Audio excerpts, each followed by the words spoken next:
itu apa? Ya gedung-gedung ini ya, gedung-gedung di Sudirman mungkin ada itu. Lahannya milik pemerintah, kemudian dibangun oleh pihak swasta ya,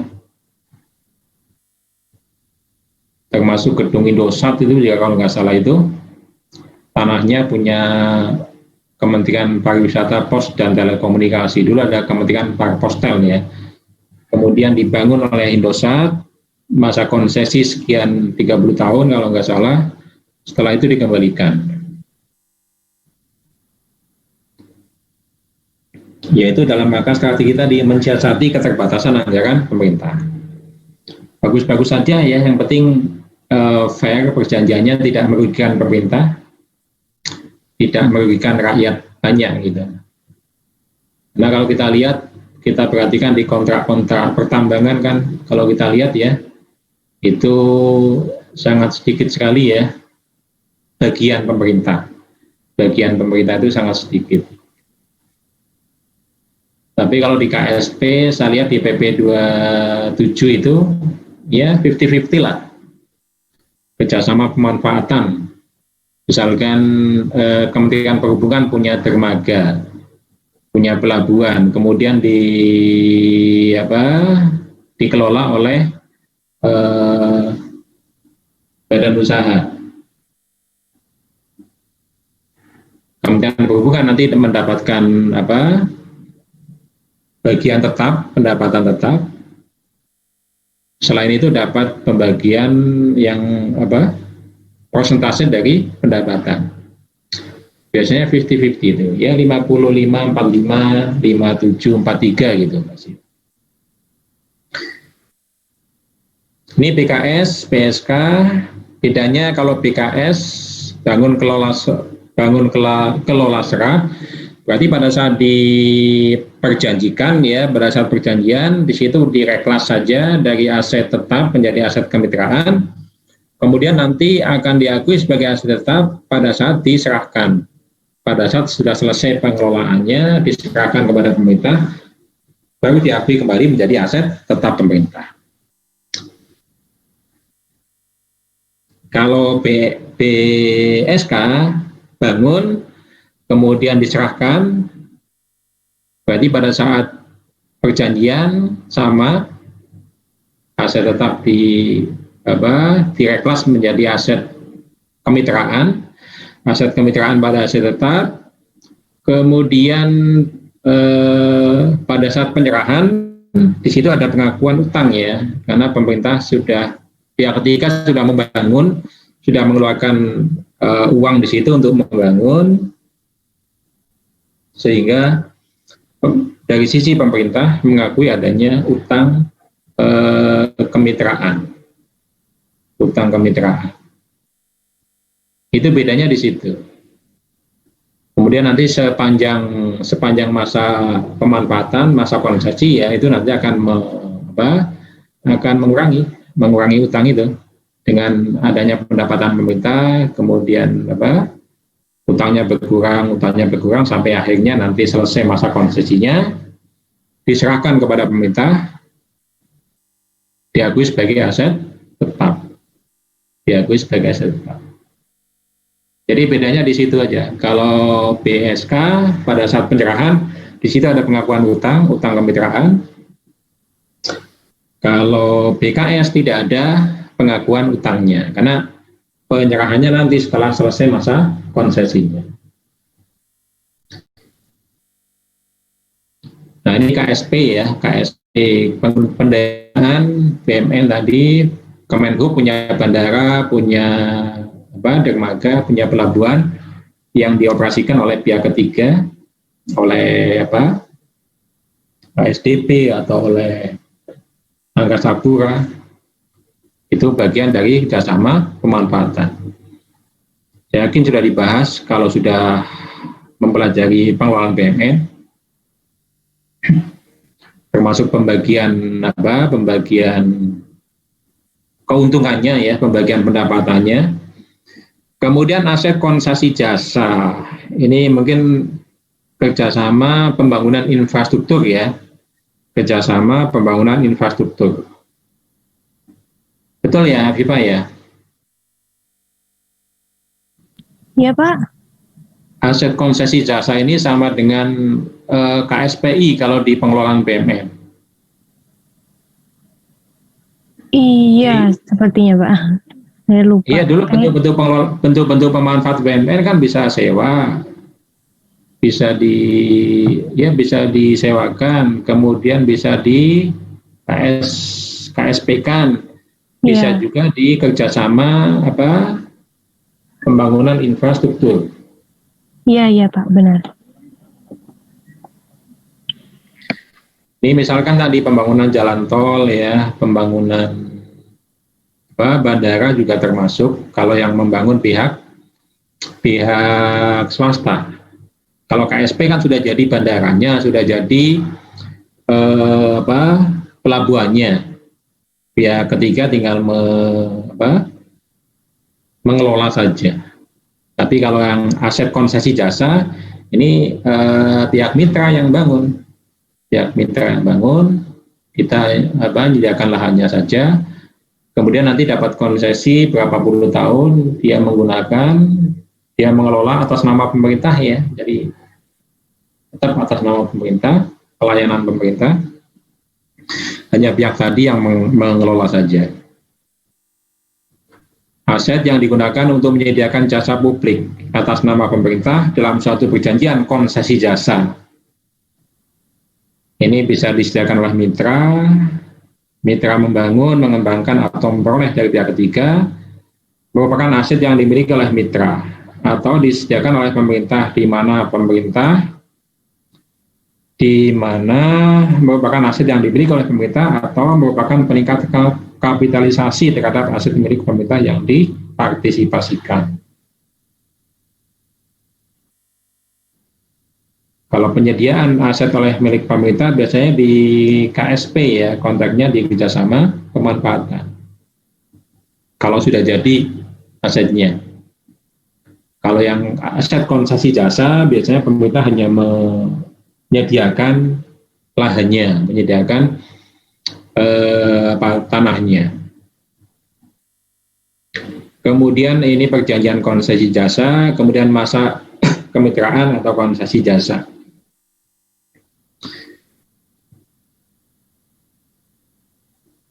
Kemudian ini jenisnya ya, ada tanah, gedung dan bangunan, BUMN selain tanah dan bangunan, kemudian aset tidak berwujud. Kemudian ini untuk BKS tadi, bangun kelola serah, BUMN yang dipartisipasikan dalam pola kerjasama dengan pemasaran BKS, diakui sebagai aset kemitraan pada saat telah terdapat BAST. Jadi pada suatu perjanjian dikonversi atau direklas ya dari aset tetap menjadi aset kemitraan.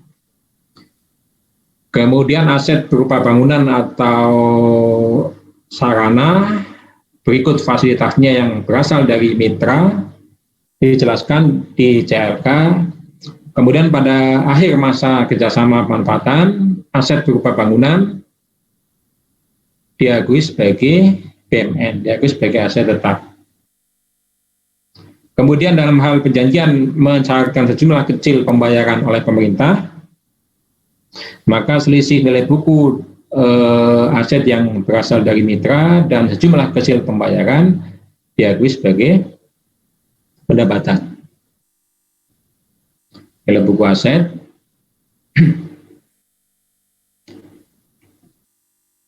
dan sejumlah kecil pembayaran diakui sebagai pendapatan.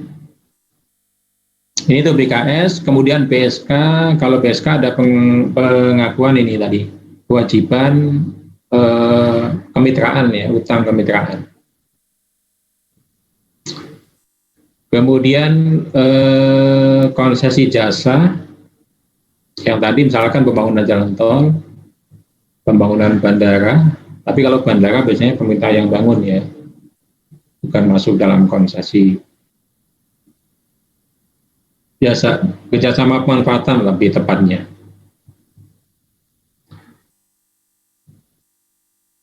Ini konsesi jasa untuk standar akuntansinya ini sedang dibahas ya. Jadi belum ada atau masih dalam proses pembahasan PSAP untuk konsesi akuntansi konsesi jasa. Kalau untuk yang aset kita jelas itu pengakuannya jelas, tapi kalau yang aset dari pihak mitra itu yang masih dalam pembahasan itu.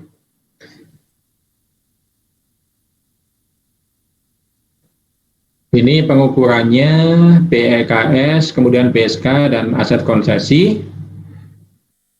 Kemudian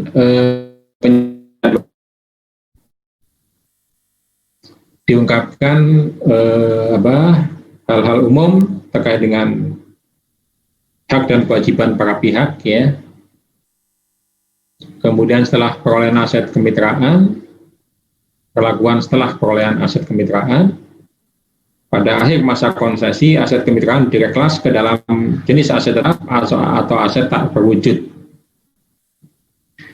Reklas digunakan nilai tercatat asetnya.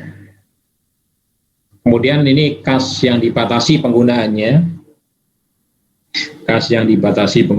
uang pemerintah, hak pemerintah, namun dibatasi penggunaannya. Hanya tertentu.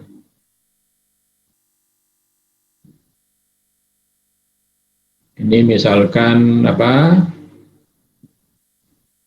kas yang dikelola KL, kemudian dana jaminan, dana titipan, ini kas yang dibatasi penggunanya. Kemudian pengakuannya pada saat disisihkan atau ditempatkan, kemudian dicatat sebesar nilai nominal, ya, nominal. Kemudian uang muka rekening pun adalah dana yang telah dibayarkan pemerintah untuk membiayai pengeluaran yang seharusnya dibebankan pada Reksus. Dibayar dulu melalui rekening pun. Ini dicatat pada saat tanggal pelaporan, kemudian menggunakan nilai nominal sebesar nilai SP 2D yang belum dilakukan pembebanan. Kemudian aset lain-lain tadi. Lain-lain, ini ada aset lain-lain aset yang dihentikan penggunaannya. Kemudian ada juga aset lain-lain yang dari ex Pertamina, BLBI, ya, perusahaan pengelola aset itu masuk juga dalam aset lain-lain. Diakui pada saat dihentikan, kemudian direklas menjadi aset lain-lain. Kemudian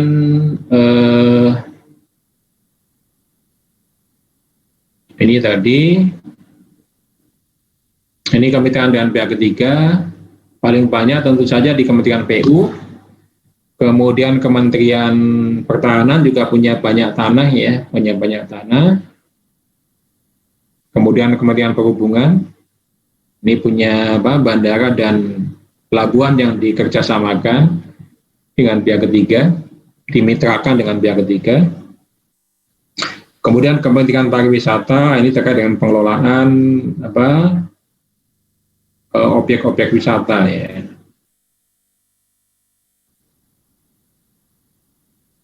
Oke, kemudian saya tidak berwujud tadi sudah. Kemudian yang dibatasi penggunaannya, ini dana cadangan reboisasi, kemudian cadangan subsidi,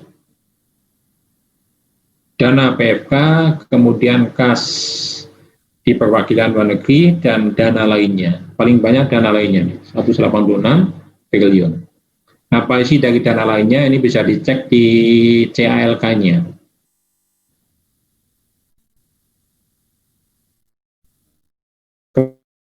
Kemudian dana penjaminan dan dana kelolaan, ini pun.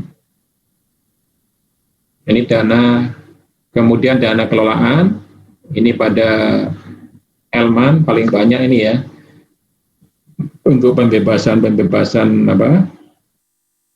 aset tanah. Kemudian aset lain-lain, ini aset lain-lain pada KL tadi, biasanya yang aset tetap sudah tidak bisa digunakan, kemudian direklas menjadi aset lain-lain. Kemudian aset lain-lain pada Bun, ini aset lain-lain yang tadi yang dari ex PLBI, kemudian Pertamina dan sebagainya. Jadi 670 ya, ini paling banyak dari Bun 587. Tapi ternyata sudah menyusut ya 50% ya, 40% lah penyusutannya. 587 ya, aset-aset lama ya, aset-aset yang sudah mungkin kalau dijual juga sudah tidak mencerminkan berapa tagihan yang harus dibayar sebenarnya ex-PLBI. Nah ini aset lain-lain pada KL, ex-BPN, ex-aset KKKS, ex-Pertamina, kemudian bekas asing atau Tiongkok, kemudian BUMN Idol, ini adalah perincian dari aset lain-lain. Kemudian aset lainnya dari unit pemerintah lainnya, ini misalkan Yayasan TMI, kemudian Yayasan Gedung Veteran, yang di Semanggi itu ya, Gedung Veteran itu.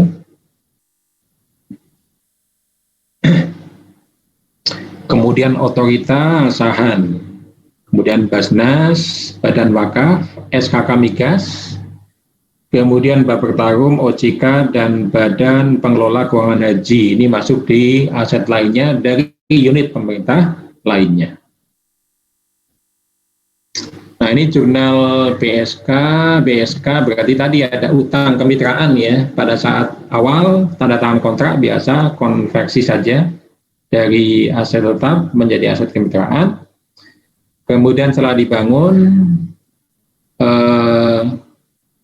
diakui kemitraan dengan pihak ketiga pada utang kemitraan. Kemudian ketika ada pembayaran, ya, saat utang kemitraan dibayar Satker Pengelola Aset Kemitraan, maka dicatat utang kemitraan pada ditagihkan ke entitas lain. Kemudian penerimaan selama masa operasi diterima di atas lain pada pendapatan KSO, kerjasama operasional.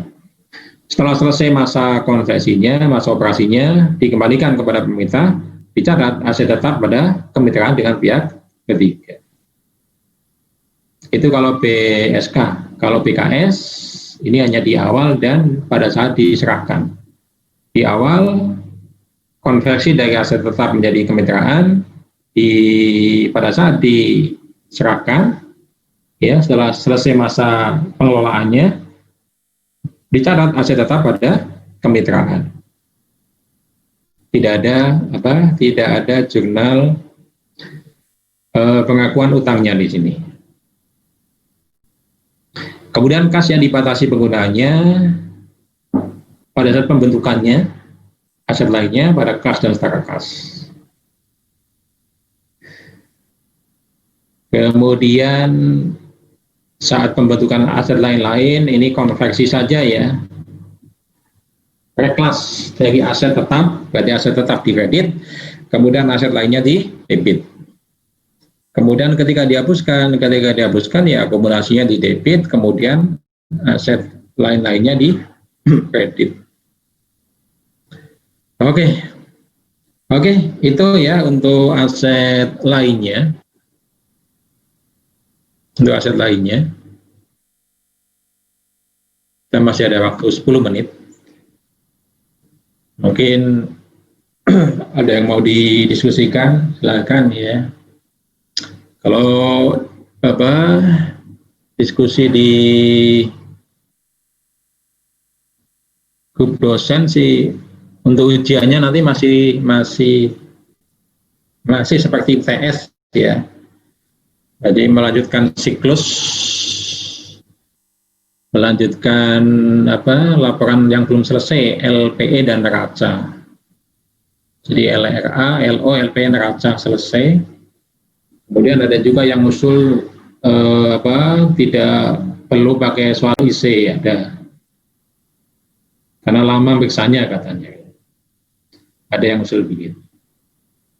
Tapi kalau menurut saya tetap perlu ya soal IC itu kan untuk menampung, untuk mewadai yang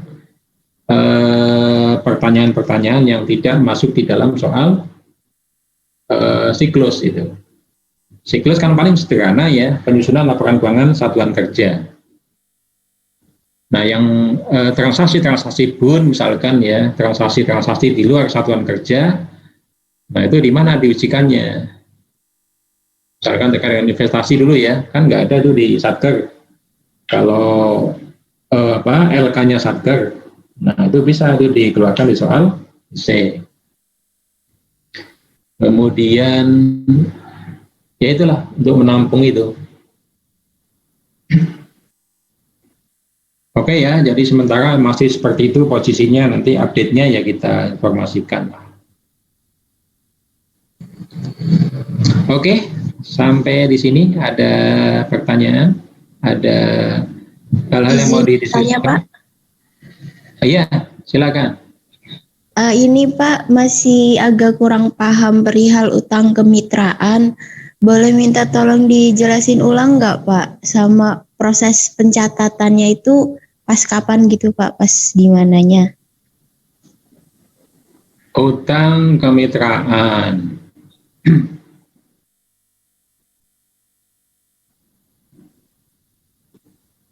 Hutang kemitraan itu kan diakui kenapa? Karena skemanya adalah BSK ya. Pihak ketiga bangun, kemudian dia kan sudah keluar biaya tuh, pihak ketiga itu. Kemudian hasilnya diserahkan kepada pemerintah gitu.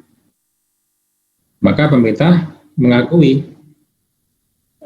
kenaikan dari aset awalnya itu, aset tetapnya dia kan hanya stor tanah misalkan ya, harganya misalkan 100 miliar. Kemudian setelah dibangun menjadi 1 T misalkan, ada peningkatan nilai aset. Nah itulah yang diakui sebagai utangnya, sebagai utang kemitraan. Jadi setelah selesai dibangun, kemudian sudah ada BAST-nya, diserahkan kepada pemerintah sesuai dengan perjanjian, skemanya adalah BSK, maka pada saat itu diakuilah kemitraan dengan pihak ketiga, ya, kemitraan dengan pihak ketiga pada utang kemitraan. Kemudian saat utang kemitraan dibayar Satker pengelola aset kemitraan. Kemudian sepanjang masa konsesi itu sesuai dengan perjanjian sebenarnya. Misalkan ada kewajiban pemerintah untuk membayar, karena biaya pembangunannya tadi signifikan ya, jadi pemerintah hanya modal 10%, kemudian 90% untuk pembangunannya, 900 miliar misalkan untuk pembangunan infrastrukturnya, maka di situ diminta partisipasi pemerintah ya untuk membayar. Maka ketika pembayaran diakui sebagai pengurangan utang kemitraan. Utang kemitraan pada ditagihkan ke entitas lain. Kemudian selain itu ada juga kan ya pendapatannya dari misalkan aset yang dikelola tadi, ada penghasilan, ada PNBP-nya, disetorkan kepada pemerintah, bagian pemerintah, maka itu diakui sebagai pendapatan PNBP dari kerjasama koperasi. Jurnalnya sama, diterima dari entitas lain pada pendapatan kerjasama operasi. Jadi itu ya garis besarnya sesuai dengan kontrak sebenarnya. Di kontraknya menyebutkan di situ skemanya adalah BSK. Bangun, kemudian diserahkan kepada pemerintah, kemudian nanti dikelola oleh pihak lain. Kemudian di kontraknya juga disebutkan, selain pemerintah menyetorkan atau menyediakan lahan misalkan, pemerintah juga membayar sebagian dari biaya pembangunannya. Misalkan di kontraknya disebutkan begitu. Maka setelah selesai dibangun atau di awal dulu ya, ketika ditandatangani kontrak, maka direklas aset tanah misalkan yang diserahkan oleh pemerintah kepada atau untuk skema kerjasama ini dikonversi menjadi aset kemitraan dengan pihak ketiga pada aset tetap. Pertama itu pada saat pemerintah menyerahkan tanah atau lahannya. Yang kedua, kemudian pihak ketiga membangun gedung, misalkan membangun sarana prasarana di situ, selesai dibangun, kemudian diserahkan kepada pemerintah. Maka pemerintah mencatat aset kemitraan dengan pihak ketiga, 1T misalkan. Kalau yang awal tadi kan 100 miliar ya, kemitraan dengan pihak ketiga pada aset tetap 100 miliar misalkan tanah, sebesar tanah yang diserahkan oleh pemerintah. Kemudian setelah dibangun, nilainya misalkan 1T. Dicatat di situ, kemitraan dengan pihak ketiga pada utang kemitraan. Kemudian sepanjang masa konsesi, misalkan dalam perjanjian dipersyaratkan pemerintah membayarkan kontribusi, dibebankanlah ya sebagian dananya, sebagian misalkan berapa persen lah dari biaya pembangunannya itu dibebankan kepada pemerintah, menjadi tanggung jawab, menjadi tanggungan pemerintah. Maka sepanjang masa konsesi ada kewajiban pemerintah untuk membayar itu. Nah, pembayaran itu diakui sebagai pengurang utang kemitraan. Utang kemitraan pada ditagihkan ke entitas lain. Kemudian selain itu, selama masa operasi ada pendapatan yang menjadi hak pemerintah, itu dicatat sebagai PNBP. Nah, itu semuanya dituangkan dalam perjanjian. Ya, berapa masa konsesinya, kemudian apa kewajiban pemerintah, berapa persen kewajiban pemerintah dalam proses pembangunannya, kemudian berapa hak pendapatan yang bisa diperoleh oleh pemerintah. Itu semuanya dituangkan dalam perjanjian atau kerjasama operasi. Kemudian nanti setelah selesai masa kemitraannya, selesai masa operasinya, aset tadi diserahkan kepada pemerintah.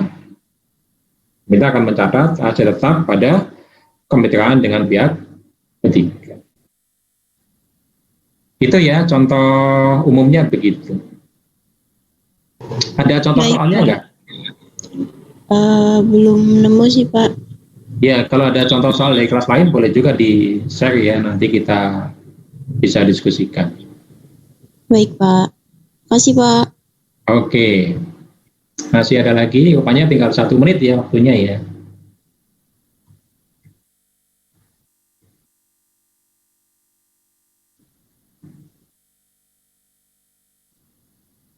Habis ini mau Zoom lagi atau gimana, Pak?